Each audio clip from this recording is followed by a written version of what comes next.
चर्चा हो रही, राष्ट्रवाद कैसे आया, क्या हुआ। अब ऐतिहासिक परिप्रेक्ष्य में हम देखें कि राष्ट्रवाद क्या है। तो दो कॉन्सेप्ट आते हैं, एक होता है राष्ट्रवाद और दूसरा होता है उग्र राष्ट्रवाद।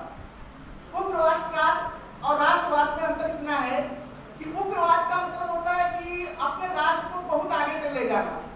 जैसे आप वर्ल्ड इतिहास में देखेंगे तो हिटलर और मुसोलिनी जो कॉन्सेप्ट अपनाए हैं वो उग्र राष्ट्रवाद का।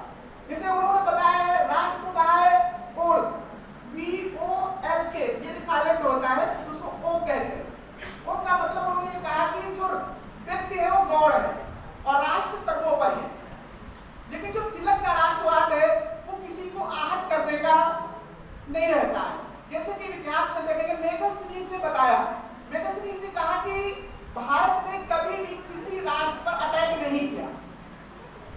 तो भारत की एक संकल्पना रही है कि हम किसी को क्षति पहुंचाए बिना अपना लाभ देखें। यदि शुरुआती दौर में देखेंगे कि हमारे वहां राष्ट्र कैसे बना, तो देखेंगे कि एंशिएंट इतिहास में देखेंगे कि पहले हम लोग कबीले में रहते थे, एक कबीला टाइप का होता था।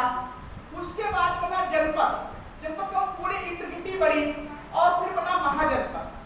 महाजनपद के बाद बना राष्ट्र। या तो राष्ट्र का मतलब वैदिक युग में देखेंगे तो राष्ट्र एक राज, विराट, स्वराज, मतलब चारों तरफ को जो घेर कर बनता है, मध्य में जो होता था राजा। तो इस तरह से धीरे धीरे राष्ट्र की संकल्पना बढ़ी।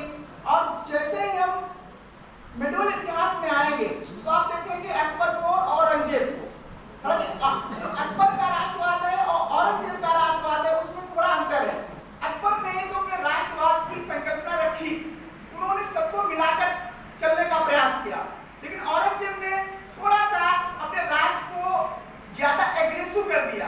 वहां पर आप देखेंगे उग्र राष्ट्रवाद की भावना थी, जो साउथ इंडिया में किसी के अधिपति को अपने आप में मिला लेना। उन्होंने राष्ट्र को क्या किया कि हर जिले को, हर वहां के राष्ट्र को अपने अंदर मिलाना प्रयास किया। उसके बाद देखेंगे जैसे हमारे वहां अंग्रेजों का एंट्री होता है, तो आप देखेंगे प्लासी के युद्ध, बक्सर के युद्ध में जो अंग्रेजों का राष्ट्रवाद था, उनका मतलब था कि उपनिवेश। उपनिवेश का मतलब यही होता है कि किसी भी राष्ट्र पर कब्जा करें और कब्जा करके वहां के राजनीतिक और आर्थिक क्रियाओं को अपने हित में प्रयोग करें। तो जब दादा भाई नौरोजी ने अपनी थ्योरी दिया वेल्थ ऑफ ड्रेन में उन्होंने बताया कि किस तरह से जो अंग्रेज लोग हैं वो हमारे वहां से जो धन का निष्कासन कर रहे हैं, धीरे धीरे करके अब जब हम आते राष्ट्रवाद की संकल्पना को लेकर के, तो तिलक ने जो अपनी संकल्पना रखी, जैसे देखेंगे कि जो हमारे उत्सव थे और पत्रकारिता में उन्होंने, पत्रकारिता में पहले व्यक्ति थे जो जेल गए और उन्होंने उस टाइम पर एक टिप्पणी किया था कि अगर कोई अहित करता है तो चाहे तुम्हारा कोई सगा संबंधी क्यों ना हो तो आपको उसको मार देना चाहिए। हालांकि उन्होंने दूसरे रिस्पेक्ट में कहा था और उस टाइम के जो क्रांतिकारी थे उन्होंने बहुत सारे अंग्रेजों को मारा, तो इस वजह से उनको जेल हो गई। और ऐसे व्यक्ति थे 3 बार पत्रकारिता के कारण ही जेल गए। इस तरह से हम देखेंगे, फिर देखते हैं कि जो हमारे वहाँ अंग्रेज आए तो अंग्रेजों ने कहाँ राष्ट्रवाद खोजने का प्रयास किया। जैसे आप देखेंगे लिटन, रिपन और देखेंगे कर्जन। जो लिटन था, लिटन ने क्या किया कि जो हमारे वहाँ की ICS परीक्षा होती थी उसको क्या किया, उसकी जो एज थी उसको 19 वर्ष कर दिया। तो वहां से लोगों ने सोचा कि ये क्या किया, फिर उसमें धीरे धीरे राष्ट्रवाद की संकल्पना आने लगी।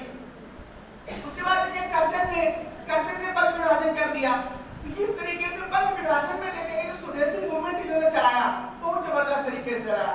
स्वराज, शिक्षा, बहिष्कार, ये जो संकल्प था उस टाइम पर पूरे भारत को एक में इंटीग्रेट किया। और गीता रहस्य जब लिखा उन्होंने, अब देखेंगे कि जो गीता रहस्य है उन्होंने अलग ढंग से संकल्पना कर दी। हिंदू मैथोलॉजी में क्या होता है कि जो मोक्ष होता है, मोक्ष को पाने का 3 साधन बताया गया, ज्ञान है, कर्म है और भक्ति है।